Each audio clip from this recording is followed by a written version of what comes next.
کنز المال کی حدیث آپ کے سامنے پڑھی ہے۔ ہم کبھی مسکینوں کے ساتھ بیٹھتے ہیں، ہم تو سارے بیٹھتے ہیں، بڑے لوگوں کو بھی مسکینوں کے ساتھ بیٹھنا چاہیے۔ کبھی کسی موچی بابے کے پاس بیٹھ کے چائے پی لینی چاہیے، کبھی کسی ریڑھی والے کے پاس کھڑے ہو کے 2-4 گپے لگا لینی چاہیے، کبھی مانگنے والے جو ہوتے ہیں واقعی جو ڈیزرونگ ہوتے ہیں، معذور ہیں، ان کے ساتھ بیٹھ جانا چاہیے، کبھی چگی والوں کے ساتھ بھی بیٹھ کے چائے پی لینی چاہیے، گپ لگا لینی چاہیے۔ یہ وہ لوگ ہیں جو اپنی نیکیوں میں سبک رفتار ہیں، اپنی نیکیوں پہ گمنڈ نہیں کرتے، تکبر نہیں کرتے، اتراتے نہیں ہیں۔ نیکی کرنا کمال ہے، پھر نیکی کو بچانا بھی کمال ہے، نیکی کو بچانا بھی کمال ہے۔ بندے نے رات کو تہجد الرحیم اللہم صلی علی سیدنا و مولانا محمد وعلی آل سیدنا و مولانا محمد وبارک وسلم وصلی علیہ۔ حاضرین محترم، ناظرین اور سامعین، دورہ تفسیر القرآن پارہ نمبر 18 رکوع نمبر 4 سورہ المؤمنون آیات 60 اور 61۔ اللہ تعالیٰ کی بارگاہ میں ہم سب دعا کرتے ہیں کہ وہ ہمیں عاجزی اور انکساری عطا فرمائے، تکبر سے محفوظ فرمائے، نیکیوں کی طرف جلدی کرنے کی توفیق عطا فرمائے۔ آج کی جو دونوں آیات ہیں درس میں شامل، ان کا تعلق پچھلے درس کے ساتھ کیا ہے؟ پچھلے درس میں ہم نے جو 3 آیات تلاوت کی تھیں، ان کی تفسیر ہم نے پڑھی تھی۔ ان میں اللہ تعالیٰ کے نیک بندوں کی 3 صفات بیان ہوئی ہیں کہ وہ اللہ تعالیٰ کی ذات سے ڈرتے ہیں، اللہ تعالیٰ کی آیات پہ ایمان لاتے ہیں، اور مشرکوں کی طرح اللہ کے ساتھ شریک نہیں ٹھہراتے۔ آج ان ایمان والوں کی 2 مزید صفات بیان کی جا رہی ہیں۔ پہلی صفت کون سی ہے؟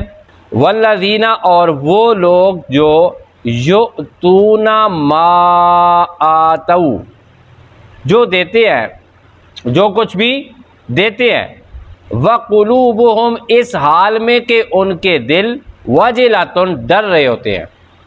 اللہ کی بارگاہ میں وہ دیتے ہیں لیکن وہ اللہ سے ڈر رہے ہوتے ہیں۔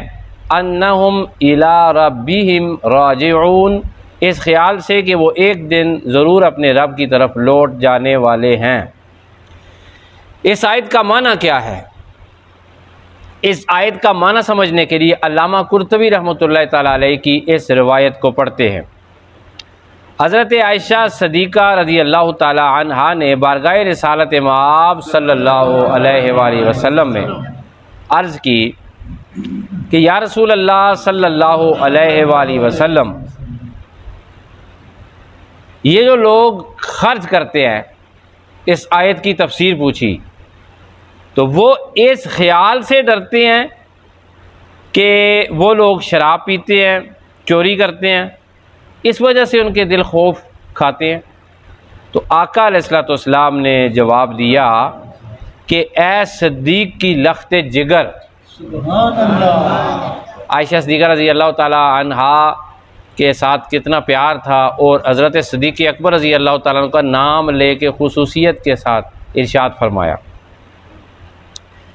یا بنت صدیق، اے صدیق کی بیٹی اور صدیق کی لخت جگر، ایسا نہیں ہے بلکہ یہ وہ لوگ ہیں جو روزے رکھتے ہیں، نماز پڑھتے ہیں، صدقہ دیتے ہیں، اس کے باوجود اللہ سے ڈرتے رہتے ہیں کہ شاید ان کے یہ اعمال بارگاہ الہی میں منظور ہوں یا نہ ہوں۔ یہ وہ لوگ ہیں جو اپنی نیکیوں میں سبک رفتار ہیں، اپنی نیکیوں پہ گمنڈ نہیں کرتے، تکبر نہیں کرتے، اتراتے نہیں ہیں۔ نیکی کرنا کمال ہے، پھر نیکی کو بچانا بھی کمال ہے، نیکی کو بچانا بھی کمال ہے۔ بندے نے رات کو تہجد بھی پڑھی ہو، قرآن کی تلاوت صبح اٹھ کے کی ہو، نماز پنجگانہ جماعت سے پڑھی ہو، صدقہ و خیرات بھی کیا ہو، اپنے والدین کے پاؤں بھی دبائے ہوں، اور حقوق العباد بھی ادا کیے ہو، جس گلی سے گزرے تو لوگ اس کو دیکھ کے دعائیں دیتے ہوں، ایسا بندہ ساتھ اگر سر جھکا کے عاجزی اور انکساری کی زندگی گزارتا ہے، آسمان سے خدا کی رحمت اس پہ نازل ہوتی ہے۔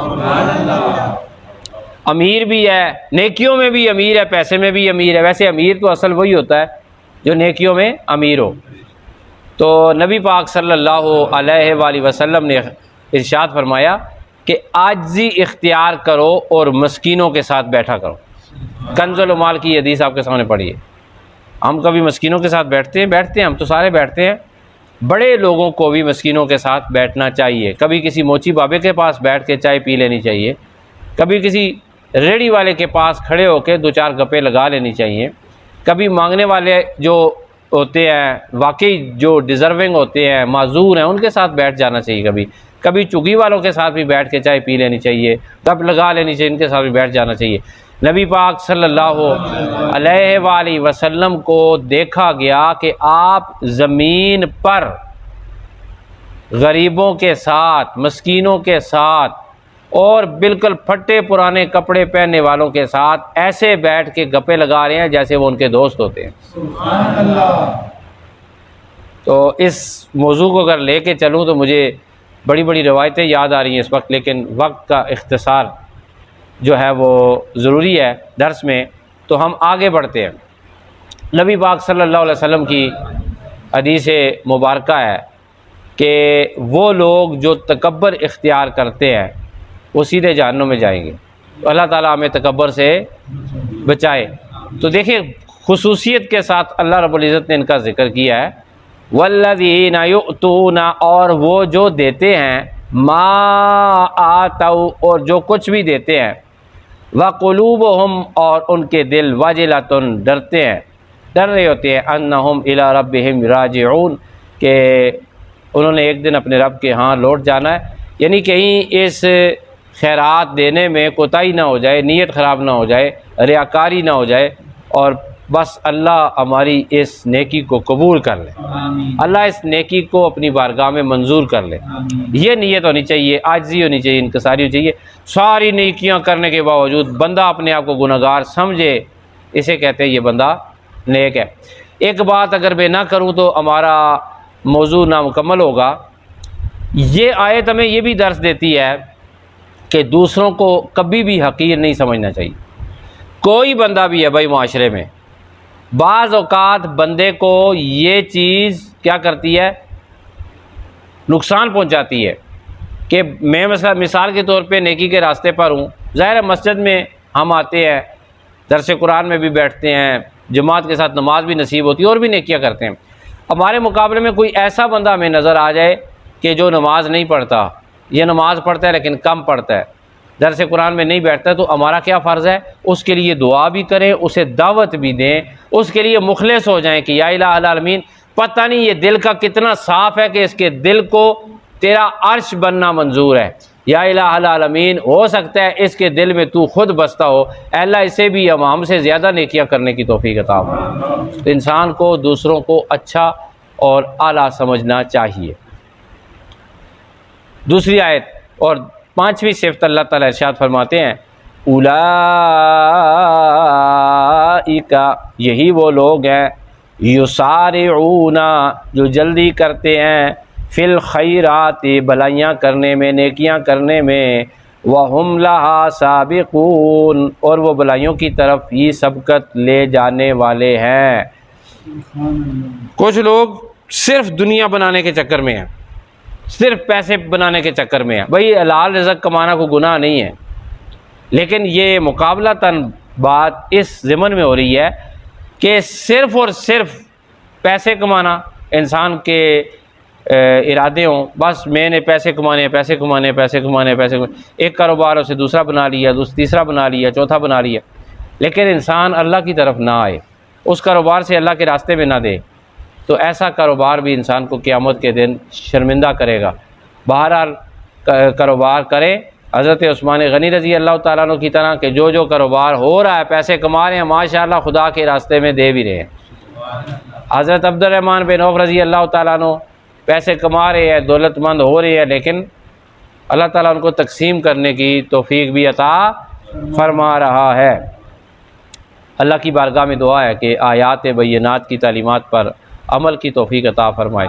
وآخر دعوانا ان الحمد للہ رب العالمین۔